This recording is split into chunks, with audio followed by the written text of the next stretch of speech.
Welcome to another episode of Codebreakers, the podcast that empowers you to overcome life's challenges and tap into your full potential.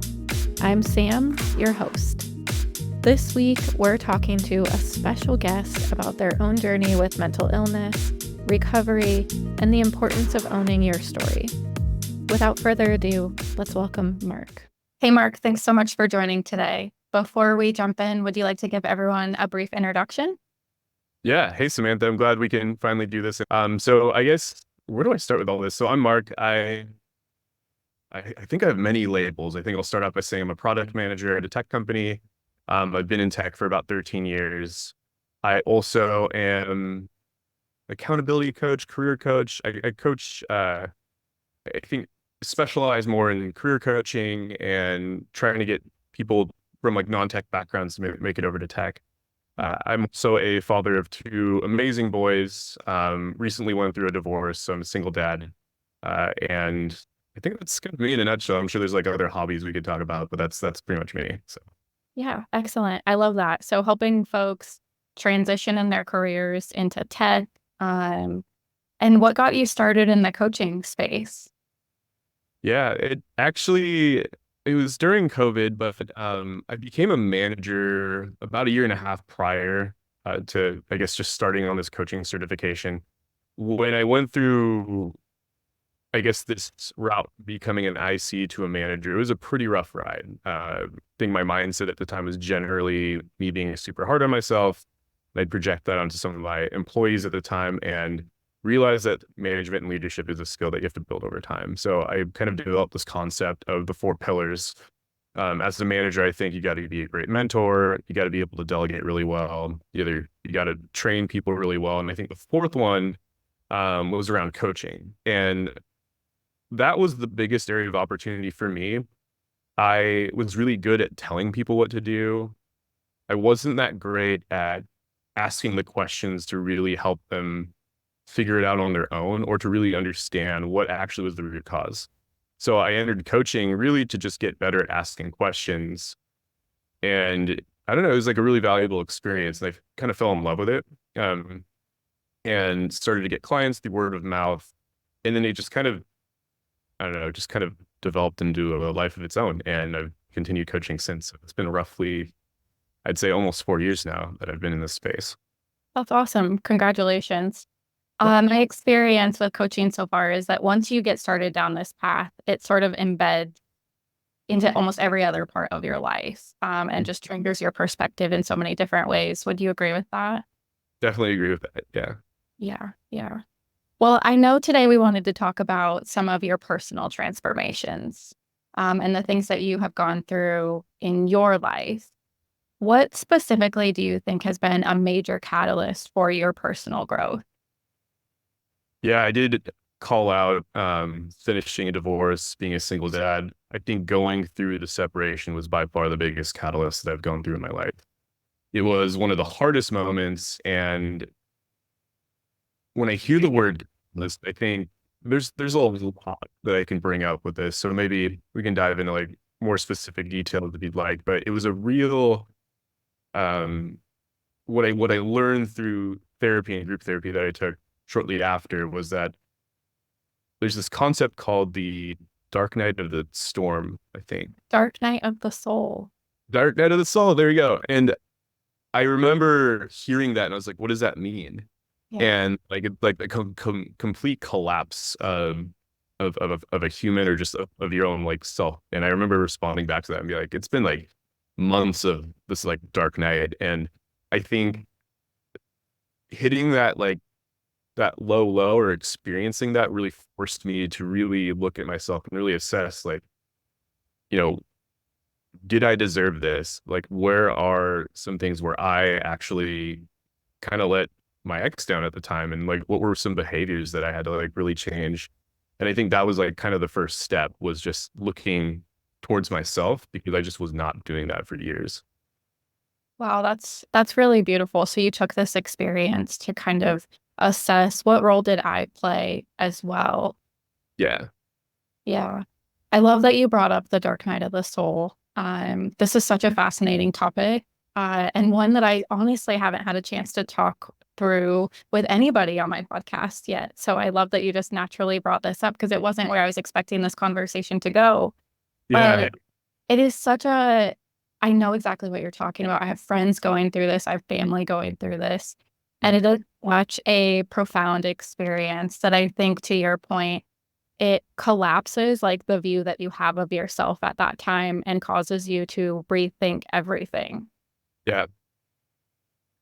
No, it's I think just to kind of dive into it more, and I'd love to like just talk more about just this journey, just because Yeah, it please. was really profound. I think just to give context about myself, I'm also of Filipino descent.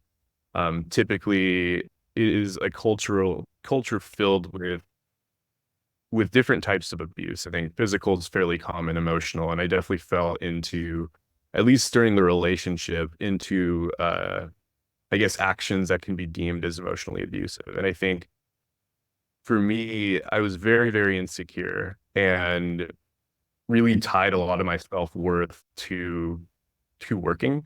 And I think during the relationship when we first met, it was fantastic. And I think as I started to graduate from college and really enter the workforce, I really felt this need to prove myself by making more money and trying to like just climb the ladder and get better titles and all that stuff. I think I just completely lost sight of this relationship. I mean, relationships are very difficult. I just was not attuning to her. I was very much just kind of just so into my own little world. And I think there were just my experiences kind of looking at how my parents were kind of parenting and their type of relationship. It wasn't very functional at all. I would say it's extremely dysfunctional. And I think once I got married, I think parts of that started to come up. So I was not privy to any of that. And I think when the separation occurred, it was, it threw me off a little bit because I was like, what did I do? And I think that's when it all came out. We had this discussion. I remember she, drove down to her dad's place and I like went down just, hey, like, let's talk through this. Like I can, essentially like we can patch this up. She's like, I think this is not something that we can fix. Like, tell me more. And as she started to like reveal more of the behaviors that I was demonstrating, I was like, oh my gosh. Like, I think that's when it finally hit me. I was like, this is not right. This is actually like pretty awful stuff that I'm hearing. And the separation really hit me hard because I got kicked out of the house and I was like, my boys are there. And she was really gung ho about that. And I think that very strong boundary really got me to really start like rethinking like what was going on here and really trying to explore and be curious more about like what I was going through. Yeah. Wow, that sounds really shocking. Like it sort of caught you off guard initially. Yeah. Looking back on it now, I'm not shocked by it. I think the reaction, I think just the phone call of like, hey, I need you out of the house was, well, I think the action of that was very shocking. But as I've kind of like looked through the relationship and even like the timeline since I could remember, I don't know, when I was 4 years old, it was almost this moment of like I was kind of destined to fail. I think when you're kind of brought up in this upbringing of instability, unfortunately, looking back on it, it's not shocking at all. Like I definitely deserved it. And Oh, um, the other thing that I do want to mention too, as I started to like unravel more of what was going on, um, I went through a really hard time. And I remember within the first month after that separation, a lot of like what I was doing was trying to get her back. And I remember it just not working. I remember just getting very frustrated when we got in an argument. And she gave me a call back and said, hey, I think we're just going to have to, figure ourselves out and work on ourselves for a year. And I remember hearing that. I was like, a year? Like, that's a really long time. And I was away from my boys. I was missing them, I was missing her. And then I remember her dad calling and just being so angry about the whole situation. I mean, rightfully so. He has every right to be angry. Uh, and I remember feeling so sad. And I think that was the first time I really started having suicidal ideations. And it got to a point where I was strongly going in that direction. Um, I remember, gosh, when this whole thing kind of started, I was just like trying to get some kind of quick fix in, right? I was going through therapy, but I just wasn't really buying into it all that much. I was just like, let's go back to back therapy session. Let's try to have ones daily just to like kind of show that I was like doing something about it. And I remember like not really buying into it at first. And when this whole situation and I just like didn't know what to do. And like just as I kind of progressed throughout my days was really just like getting worse and worse with my mental health to the point where I actually had to get admitted to an inpatient hospital. Well, first of all, I just want to thank you for your courage and bravery to share this with me. Yeah. Uh, and with the audience and the folks that are going to watch this episode. It's not lost on me that we're talking about this at the beginning of June, which is often celebrated for Pride Month, but it's also Men's Mental Health Awareness Month. Yeah. And that's part of the reason I wanted to start this podcast, was to have more conversations around these kinds of topics, because I think more people deal with a collapse of their entire world and eventually some elements of suicidal ideation. And that's a really hard place to be in and feel alone and like you're not going to be able to crawl out of it. How did you overcome that part of this experience? Sorry, Samantha, I, I guess we can take a break here. I hope I wasn't like going too far off the deep, but I think trying to find like an elegant transition to kind of talk about this stuff. Like, No, um, I love it. I love it. And I think I just totally transparent with you. I'm not used to being able to have these conversations with men, so I really appreciate it. They're conversations my husband and I have had, but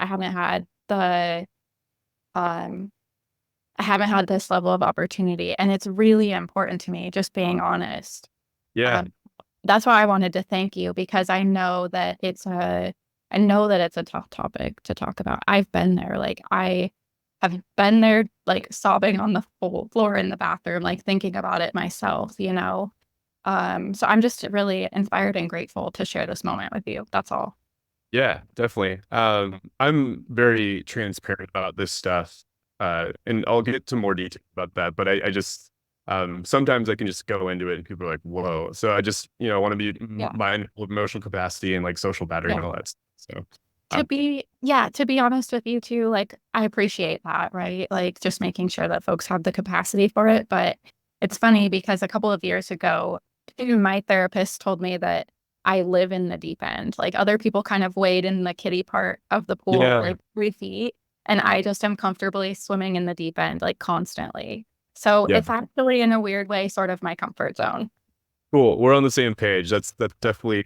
I've heard that I go too hard sometimes. I think for me, and something we could talk about more. I really like bought into therapy and really like dove right into it to the point where I actually got my master's in psychology. Like I was just Yeah. like that into just learning more about myself. To just keep it rolling and Yeah.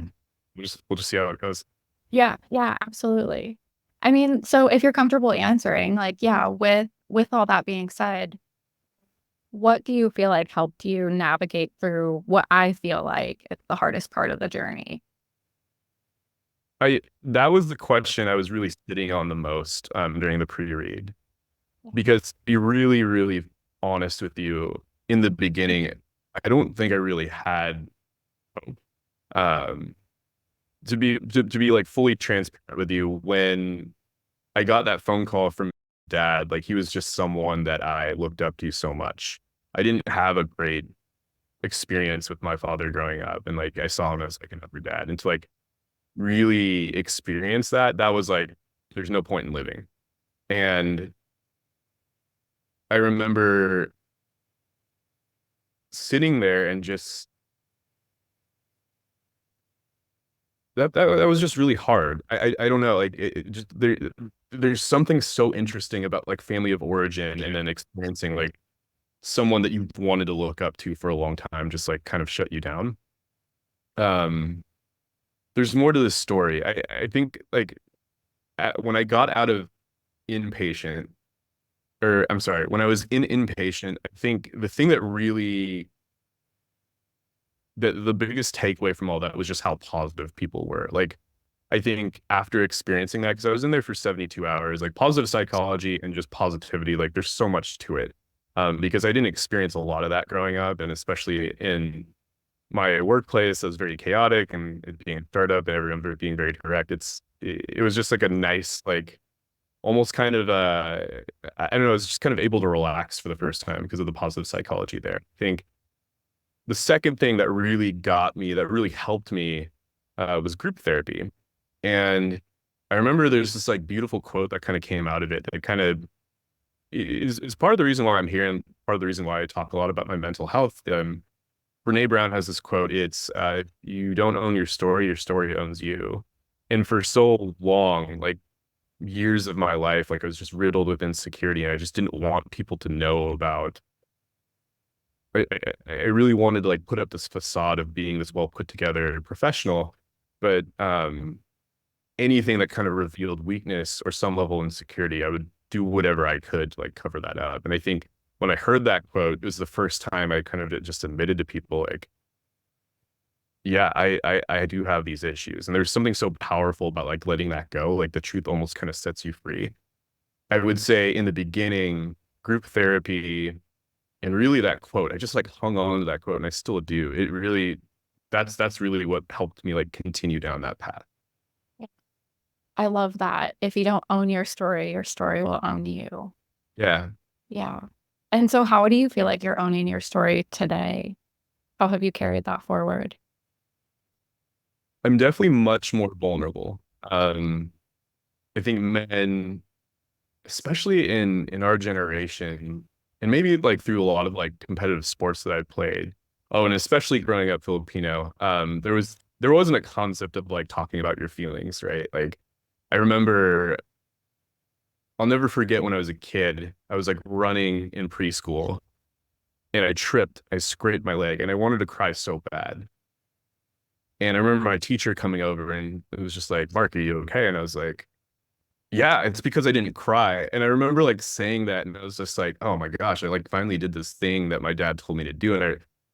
And that's like the feeling I've had every time I'm about to cry is like, hey, like make your dad proud. And there's something so cathartic. Like I remember just talking in group therapy and I was just bawling my eyes out and it felt so good. And being just being open about my feelings and just I think just being able to just be honest with someone and just be like, hey, that made me feel bad or um I don't know. There's been a lot of like, I guess, how to word things, how to have it be tactful, but still being open about it that I've kind of refined over the years. But I think that was the thing that really helped was just being honest and being open about how I was feeling. Like I can't tell you, like even now, just like talking about this makes me feel good. So Wow, that's incredible. It's a major shift. And it sounds like you didn't have ideal role models growing up for how to have healthy conversations or be a healthy partner necessarily. But from this experience that you went through with your divorce, you have made intentional choices and changes to alter that. Where is that inspiration coming from? Where are you learning those skills? Because I definitely agree that if you don't have a good model for what that looks like growing up, when you're trying to figure it out as an adult, it's kind of clunky. it is. Yeah. There's so many.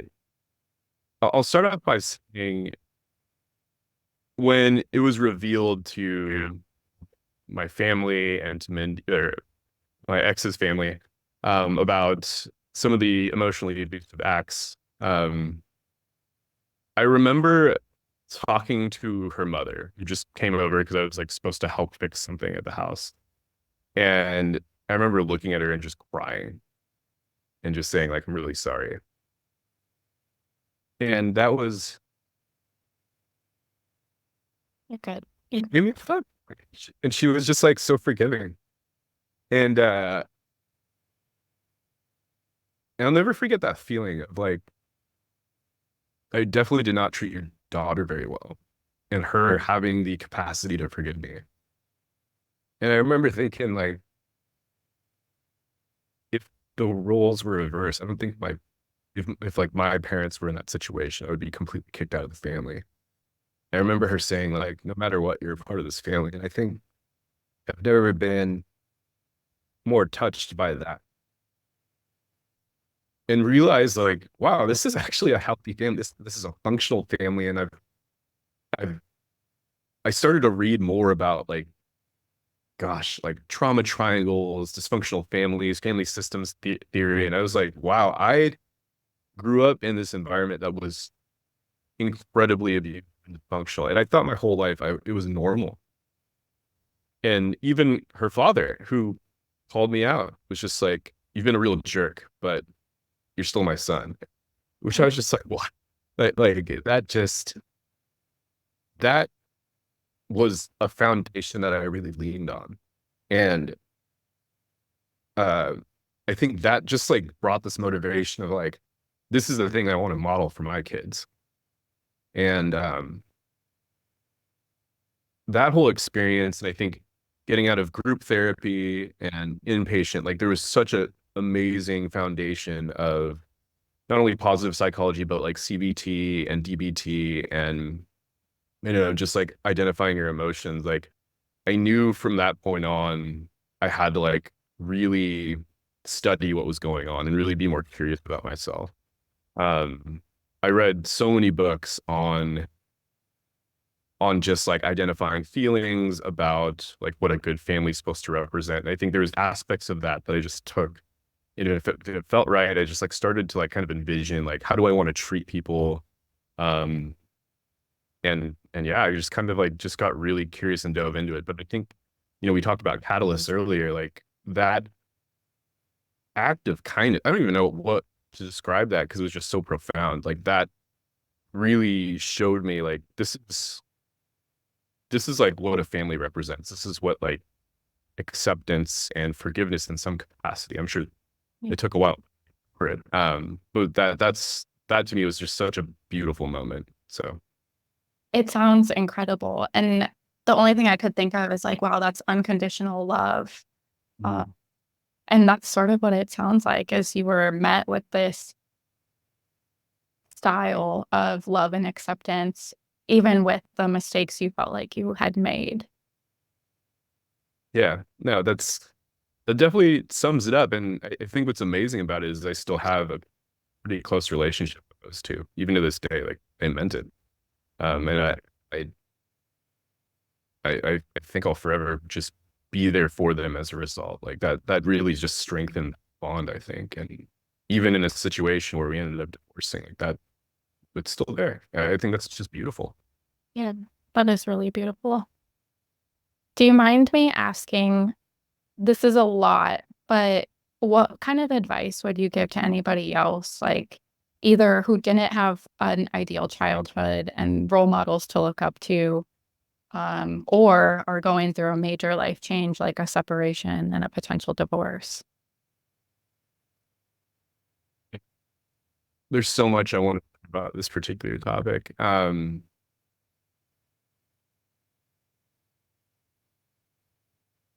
You really have to look at yourself in the mirror and really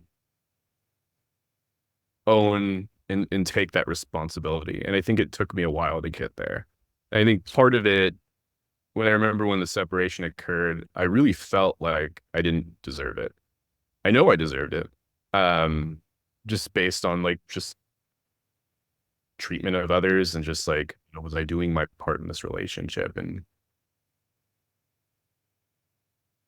I think a lot of people that have gone through divorces probably are in denial about it in some capacity. I've seen this and I read a lot of John Gottman. I've studied like, I don't know, couples before. And I think really like you got to get to yourself to really buy in and want to change. You have to like understand it. And I remember having this conversation with my ex beginning, like, you got to do it for yourself. And I was like, I'm doing it for you and I'm doing it for the kids. And I didn't really understand at the time.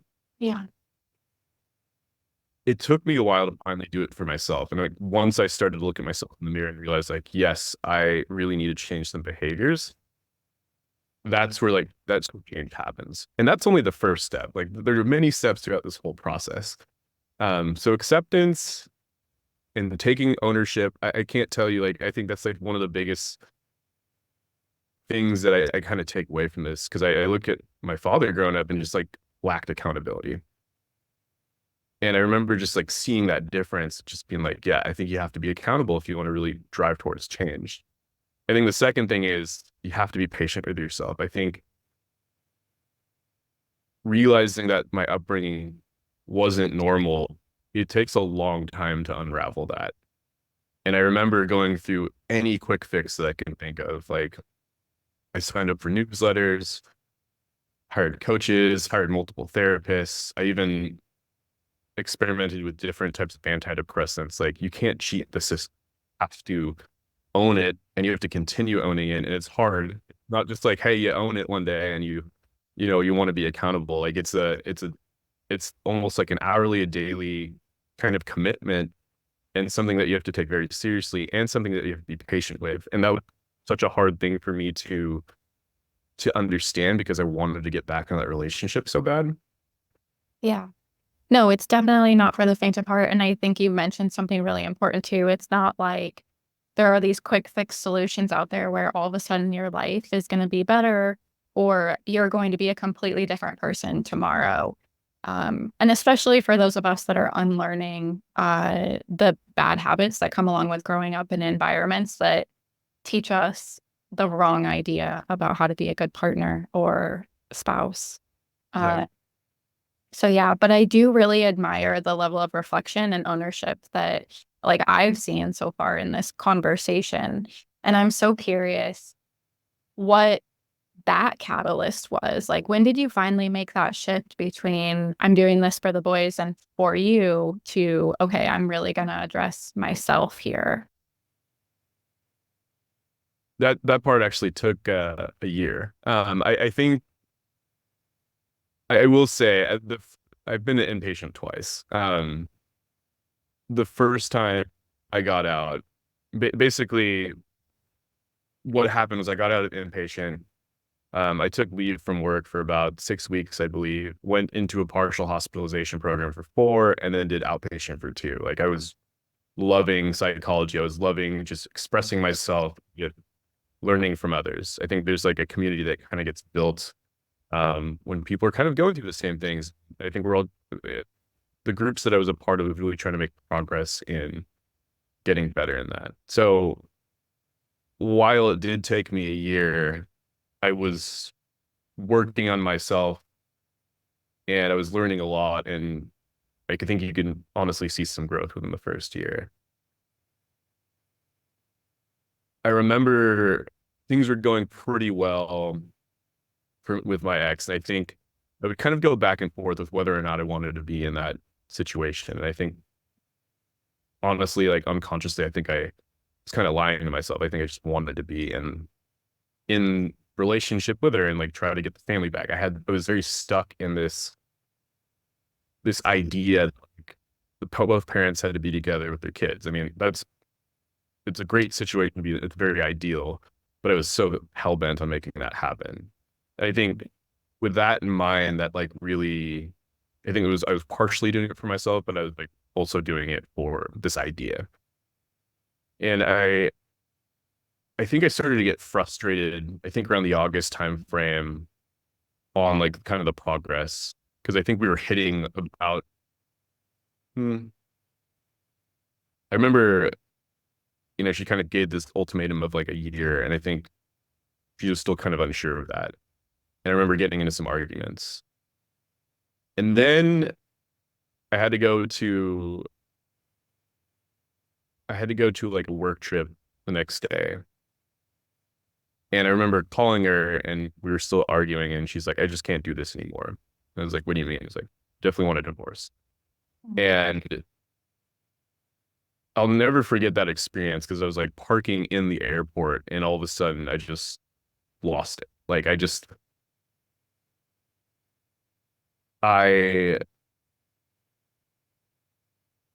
I think it just like had this total collapse of self again. It was like another dark night of the soul, but I was very adamant about ending my life. And I remember texting my friends about it while I was on the airplane heading to San Diego. And to the point where I think they told the police down there, and I actually walked out of the plane and they were looking for me and they're like, "Hey, it sounds like you are, you're going to do something pretty unforgivable." I somehow talked my way out, got into my friend's car that was picking me up. They were told to take me to the hospital. And I said, "If you ever want to be friends with me again, take me to the office." And they took me to the office.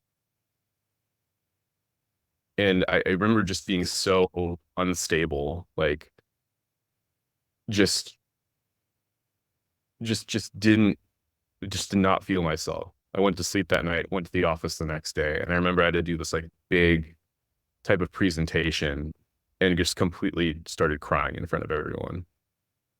And it was such a surreal experience because one of my coworkers that were with me was like, "I need to talk to one of your friends."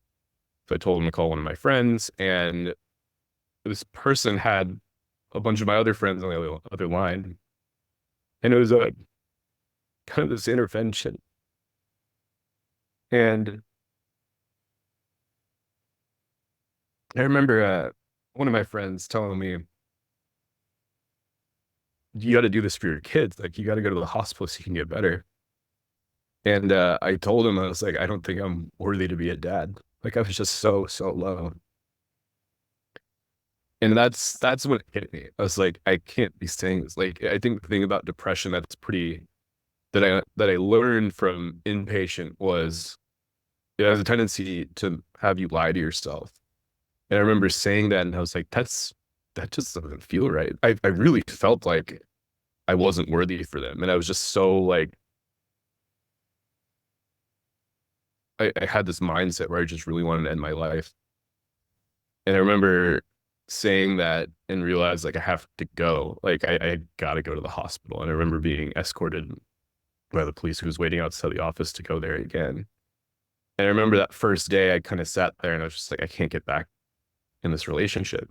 And that's the point where I was finally doing it for myself. I made that decision to let go. And everything kind of just fell into place after that. And I remember just being so scared of that moment because I just couldn't envision life without this idea in my head. And that's when everything, like obviously all the work helps kind of expedite things a little bit. But that was the point.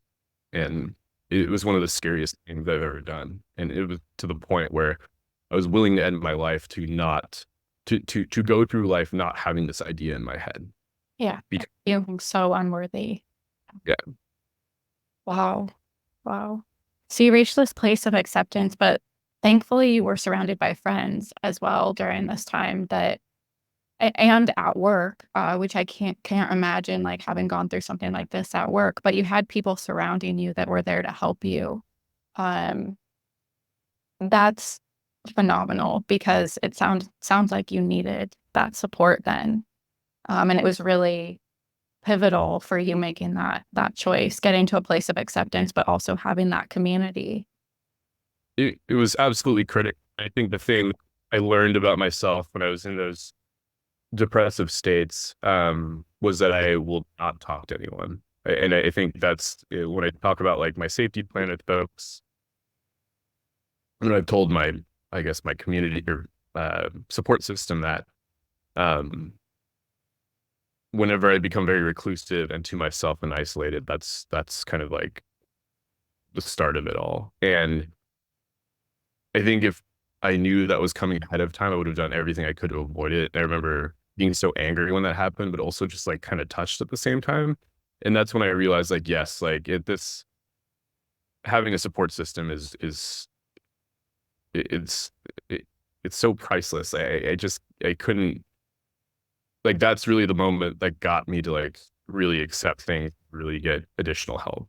So. Yeah, absolutely. What would you tell folks who are maybe apprehensive to share these types of things with their community, their friends, their family?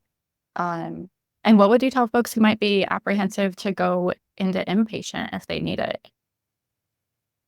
The first thing I think of is if you don't own your story will own you. Went through decades of having this story of not, sharing my feelings and really trying to keep up this persona that I wanted people to see me as. Um, I was just running away from things. And I think it takes a tremendous amount of courage to go and own your story. But I can honestly tell you that was like really the step that I needed to take in order to continue working on myself. I think with inpatient, I mean, if you're, especially if you're just feeling like, I don't know, depressed or you feel like you don't have enough resources, I think going to inpatient, and especially if you're in a situation where you're contemplating suicide or if there's any other serious situations like that, it's the most important thing you can do. You'll get immediate help. And I've been to it twice, and both times incredibly positive place. But it's truly a place to like work on yourself and to really be around people who are also struggling. Like there's some beauty with talking to people about situations that I think they can kind of resonate with and being able to freely talk about that without judgment and to really kind of be bonded together to get help. Like it's honestly an experience that I think like if you have an opportunity to go there, like go because you will truly get some help. Yeah, take the help. Ask for and take the help. Yeah. Yeah, absolutely. I have similar experiences with my childhood growing up, but one of the few lessons I feel like my mom did teach me was that suicide was a permanent solution to a temporary problem. And that's always stuck with me for some reason. And so even in my experience with ideation, that voice would end up coming up. Um, have you kind of completely surpassed that? Or if you ever experience those types of thoughts, like how do you address them now? I've definitely surpassed that now. I think the first year in that moment before going into inpatient, I mean, I was thinking about it frequently, and then it would come here and there, um, in between. And I think when I experienced the other dark night of the soul, it was coming back again. I think when I finally let go of that relationship was when it honestly kind of stopped because I started to like really put together, okay, what are the things that I'm good at? And I honestly had like a really great situation.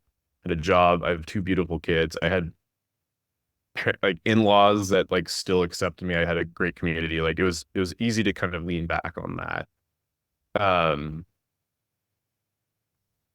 to your point about suicide being a permanent fix to a temporary solution or a temporary situation, I so 100%, 1000% believe in that because in the times that I had suicidal ideation, I think what I've been told at outpatient actually was just your mind coming up with solutions to deal with the pain.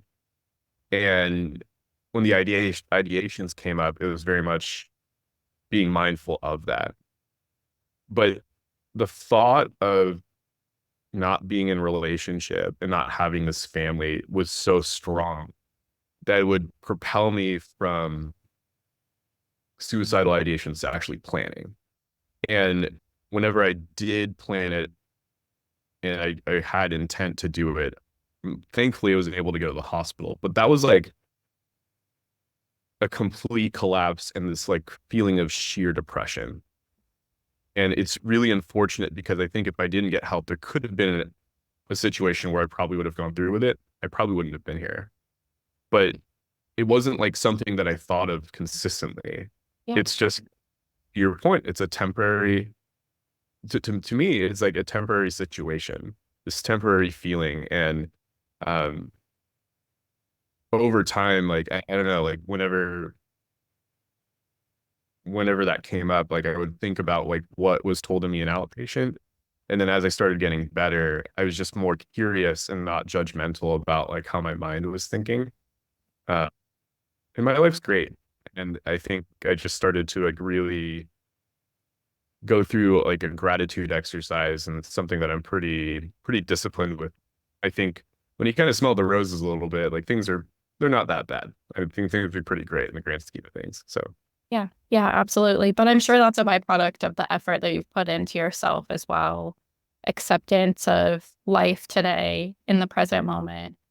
yeah. And it seems like you take a very mindful approach to identifying how you're feeling, labeling those things, and now being vulnerable enough to talk through them with whoever you need to. Yeah. I think I've overused the word mindfulness, but I don't want to say over such an incredible word, but mindfulness, even I got into a stint where I was doing meditation quite a bit. It's nice to just kind of not latch on to your thoughts and to just be present. So Watch them come and watch them go. Yeah. yes, it's I think of the guy, the Headspace narrator quite a bit. They're very good. So, yeah, no, absolutely. I'm a huge fan of meditation, mindfulness as well. So, but it's been really pivotal to my own personal healing journey. I find myself having to be really cognizant of my thoughts as well. So I understand the value that comes along with building that into your healing practice early on. But I think in general, I'd love to hear how you feel like you have emerged stronger, better, more well-rounded, or however else you would describe it, having gone through this situation and this evolution on a personal level. I definitely matured a lot since since that period of time. I think I've talked about accountability. I just am more accountable for my actions. I think before I tried to deflect blame. Um, I think that was like part of the issue with the relationship that I was in. I don't know if you've heard of the Four Horsemen, but I displayed all four at one point, and I was blaming my ex for a lot of things. And instead of blaming her, I was like, no, there's something I can do here. Um, there's a lot of like a lot more ownership of that kind of stuff. And I think that was like kind of the first step in it. I think one thing that my former father-in-law has told me is like, you got to experience the lows to experience the highs. And I think I've experienced dark nights of the soul and like just months of just depression and anxiety. And I look back at those moments sometimes and I'm like, I've got pretty good. Like there's something about it. Like at least I'm not in that situation. And I think that kind of helps me a little bit. But I think one thing that I've learned through coaching, for example, is the shift from judgment to curiosity. I think I was a very judgmental person growing up. And even with coaching, I was still, trying to unlearn the judgment. I think going through this type of experience, I wouldn't say it's completely eliminated it, but like seeing people with where they're at, knowing how hard mental health is, I think that really puts some perspective into things. Like I'm just generally more curious about stuff. And I think that kind of leads to more action, but it also, I don't know, I just don't really see myself as a victim anymore. And I think that's like really been a profound shift. So, yeah. I love that so much too, that you just brought up this shift from being a victim to like a victor, right? You've Love that. overcome. Yeah. Yeah. What is one piece of advice you would leave folks with if they've resonated with any of this today? The first thing that I think about is keep putting in the work. I think it's very hard. And there's been moments where I felt like I've given up. I mean, even having suicidal ideation and having gone through that, it's a hard journey. But there's this book that I've read called Man's Search for Meaning, Viktor Frankl. Viktor Frankl. And it's so interesting because they talk about people that are in concentration camps.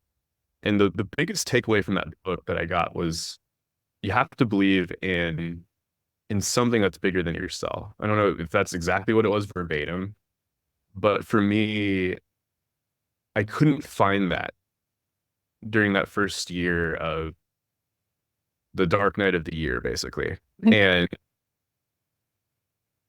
I thought I had it with this idea of the family. Like, I think fundamentally just wanted to be there for the family, but it had to be on my terms. My ex had to be with me. Boys had to live in there. And that was not, that wasn't it. And I think when I finally let go, I started to like really think in inpatient, what is that search for meaning? And I know, this being mental health month, and I know that I think the suicide rate for men is, I believe, 80%, like it's significantly higher for men than women. And then also understanding where I kind of came from, being in this abusive household, I think culturally abuse being a little bit more accepted. My mission, and I think like the meaning for things really comes back to having folks kind of like see what what I've gone through. And I think saving people from doing something pretty horrible, I think is that kind of I think that moment for me, that is like something that I truly believe I can do. Like when I think about what's the most value that I can bring to people on this planet, I think like kind of sharing my experience is one thing. And there's this concept of like breaking the chain of abuse. Like I think for generations, my family has gone through that. And I really feel like I'm breaking that just based on how I'm parenting my children. I think that's another thing is like, I've got children. This is my opportunity to really stop this chain of abuse. And secondarily, helping others who have gone through the situation, and maybe my experience, like helping, it would kind of help them in some capacity. But I very am passionate about, I guess, mental health and trying to like help people that are really struggling with that. So that's, I guess, my search for meaning there. Absolutely. You found purpose in your pain. Yes, definitely. Yeah, absolutely.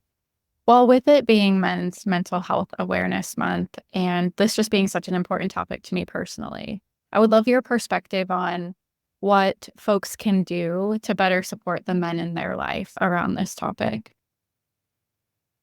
Gosh, that one's tough. I think the first thing I think about is giving them the space to talk about their feelings. I think I put myself in that situation. If someone were to give me that, I'd be like, I don't want to talk about that. Um,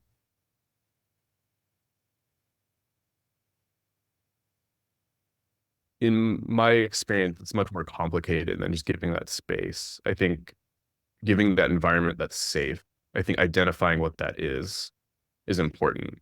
Um, I was in this men's group, and the person that ran it just made it so welcoming for men to come in. It was just so interesting because it was, they had like little arcades, like some like a putting green. It's like the things that I think men have been stereotyped to like. And it's like a place where men can be men. But then it was like this open space to just talk about their feelings. And it like was so effective. So I think about that and I'm like, you got to figure out the environment. But I think just being able to like provide that and giving that space, I think is really important. I think it's easier said than done. But if you can get there, I think that really helps because I think back at like talking about my feelings and remembering that feeling so great and like being honest with that. Like I can't, I'm just a big believer in just kind of letting it all out. So Yeah, absolutely. That safety in relationship is so important for sure. For yeah. sure. So I think last question I have for you today. This is definitely an ongoing process, and mental health is something I think we all have to kind of continue to pay attention to. So, if it's a challenging process, if it's a difficult process, if folks have to expect kind of this dark night of the soul, why is it worth it?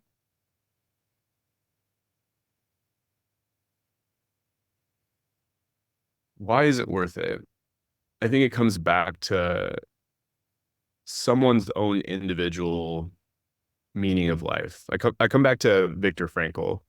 Um, I think I eventually got there after that year. So I'm going to think back at like why it was worth it during that year where it was very hard. I think intuitively, the idea, I think being there for the kids is a big thing. I think it takes a mindset shift. There was a period of time where the incremental win meant a lot to me. Being able to talk about my feelings, hearing from someone be touched or like they got a big takeaway for something that I said. Um, Helping others was a big thing for me, but I think they talk a lot about progress isn't linear. And it's so true. Like I think when I first started on this journey, I was like, yep, exponential growth, let's go. It's not like that. Many times I would take one step forward and three steps back. And I think being patient with that and understanding that three steps back actually led to me being where I'm at now. And I think those small wins mean a lot. And I also think in times where you take those steps back, there's something there to learn. And I think being curious about that and really buying into working on yourself is, I think, I think that's what it takes to like really make some progress. Yeah, absolutely. You have to be fully committed for yourself. That's what I'm hearing. Yeah. Yes, absolutely. Well, this has been such a phenomenal conversation. I just want to thank you again for your transparency, your vulnerability, the courage you showed today. And I wholeheartedly believe that the more folks that talk about this stuff, the less alone those of us who are still suffering in silence will feel. And sharing our healing journeys and our paths to overcoming these things will just inspire more and more folks to take it on for themselves. So thank you Yeah. again. Yeah. Thank you for giving me the space to talk openly about it. I really appreciate it.